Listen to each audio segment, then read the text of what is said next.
ಚಿಕ್ಕೋಡಿ ಲೋಕಸಭಾ ಚುನಾವಣಾ ಅಖಾಡ ಕೂಡ ರಂಗೇರ್ತಾ ಇದೆ. ಬಿಜೆಪಿ ಅಭ್ಯರ್ಥಿ ಅಣ್ಣಾ ಸಾಹೇಬ್ ಜೊಲ್ಲೆ ವಿರುದ್ಧ ಶಾಸಕ ರಾಜು ಕಾಗೆ ಅವರು ಹರಿಹಾಯ್ದಿದ್ದಾರೆ.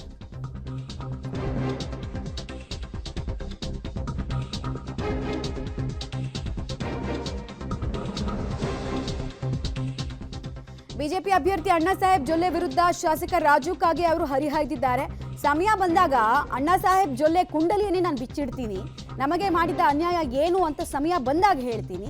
5 ವರ್ಷದಲ್ಲಿ ಅಣ್ಣಾ ಸಾಹೇಬ್ ಜೊಲ್ಲೆ ಮಾಡಿದ ಕೆಲಸ ಏನು, ಅಣ್ಣಾ ಸಾಹೇಬ್ ಕೆಲಸ ತೋರಿಸ್ಬಿಟ್ರೆ ನಾನು ನನ್ನ ಶಾಸಕ ಸ್ಥಾನಕ್ಕೆ ರಾಜೀನಾಮೆ ಕೊಡ್ತೀನಿ ಅಂತ ಸವಾಲನ್ನ ಕೂಡ ಹಾಕ್ತಾ ಇದ್ದಾರೆ.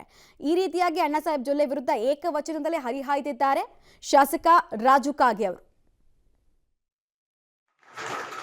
ಯಾರ ಮನೆಗೆ ಬಂದಿದ್ದಾರು, ಯಾವ್ರೇ ಊರಿಗೆ ಬಂದಿದ್ದಾರು, ನಿಮ್ಮದೇನ್ರ ಕೆಲಸ ಮಾಡ್ಕೊಂಡು ಬಂದಿದ್ದಾರೆ, ಯಾವ ಊರಾಗ ಒಬ್ಬರು ಹೇಳಿದ್ರ ನಾನು MLA ಗೆ ರಾಜೀನಾಮೆ ಕೊಟ್ಟು ನಿಮ್ಮ ಮನೆಯಲ್ಲಿ ಆಳಾಗಿ ದುಡಿತೀನಿ.